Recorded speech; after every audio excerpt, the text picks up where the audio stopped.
Let's get back into the carryings on in the nation's capital. And when the Prime Minister addressed his party room today, you had to hand it to Albo.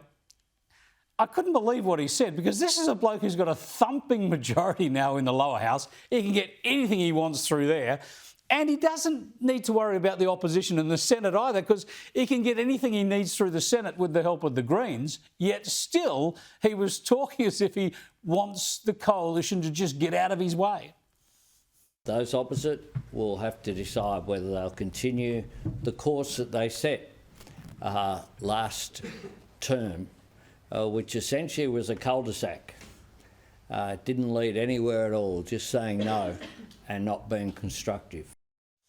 That's how close he is to Xi Jinping. He just doesn't want any opposition. Let's go to Canberra now and catch up with Kevin Hogan, who's the Deputy Nationals Leader. Good to talk to you again, Kevin. This is Albo laying down the law. He basically wants the opposition to agree with everything he puts up. Is the opposition likely to agree with increased taxes or new taxes if they come out of this so-called economic reform roundtable? Very unlikely, Chris. And yeah, look, it's almost like from the Prime Minister, how dare we exist, hey? How dare there be an opposition? And, you know, I'm one of them, but certainly we won't be an opposition that wants increased taxes on anyone. People are battling to survive now, never alone pay more taxes. But you know, one of the fears I have, Chris, we saw in the last Parliament when we talk about opposition and differences of opinion, they tried to bring in through the misinformation bill in the last Parliament. Now, fortunately, we got enough crossbenchers in the Senate last time to stop that bill. But, you know, I actually think that bill is a danger to free speech in this country. And you saw that Labor, Albanese, if you disagree with them, they basically think it's misinformation, not just a difference of opinion. They wanted to stop that.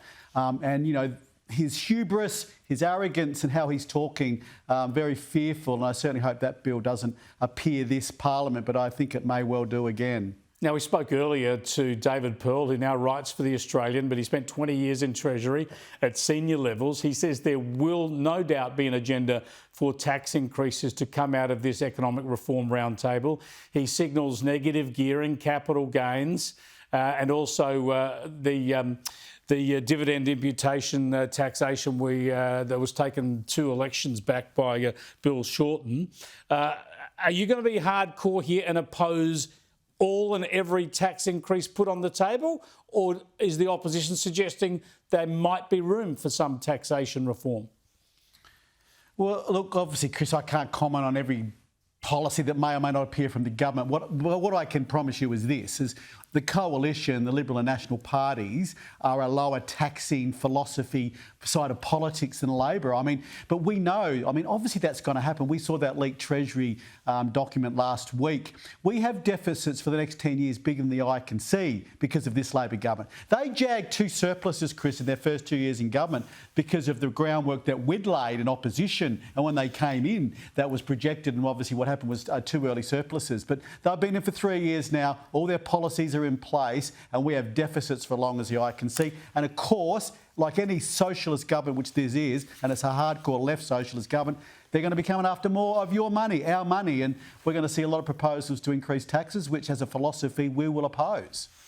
You have to laugh, don't you? I praised the ABC for the accidental leak it got through that FOI, but it's passing strange, isn't it, that the only government leak the ABC has ever got is one that the government probably actually wanted out there to soften up the population.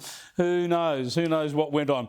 I want to go to another policy area, though, that's very important for the country and the coalition, and that is net zero. At the moment, since Scott Morrison, the coalition's been committed to net zero. Now, Barnaby Joyce was Nationals Leader at the time then and Deputy Prime Minister. He signed up to that. He got all sorts of deals in compensation, if you like, but he's now saying it's time to scrap the commitment to net zero by 2050. Here he was on television this morning. We went through the campaign basically agreeing on the crucial issues, crucial policies, such as net zero, such as trying to get down the price of power. You believed in it, we believed in it, and they voted for you. Yeah, there you go. So what do you reckon? Is it time to scrap net zero? Well, look, Chris, what we are going to do and what we're proposing, and we want to do it evidence-based, is I am very supportive, the party room is very supportive of doing a review.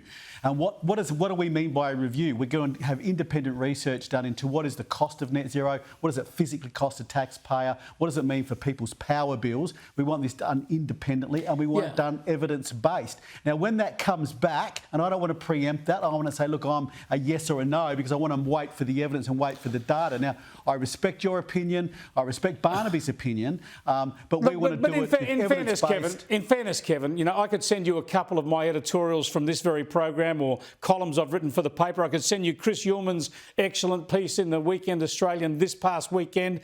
You could spend 10 minutes Googling what's happening in Europe and America. It doesn't take much research to find out that A, net zero is costing a bomb. B, that net zero itself is actually not achievable, it's not practically achievable. And thirdly, that in Australia's case, whether or not we do it will have no influence on the global environment, the global atmosphere whatsoever. So what's so hard about coming to a conclusion now? Well, Chris, I hear you, and I've read a lot of those documents and a lot of those articles as well. But what I would say to that is I respect that.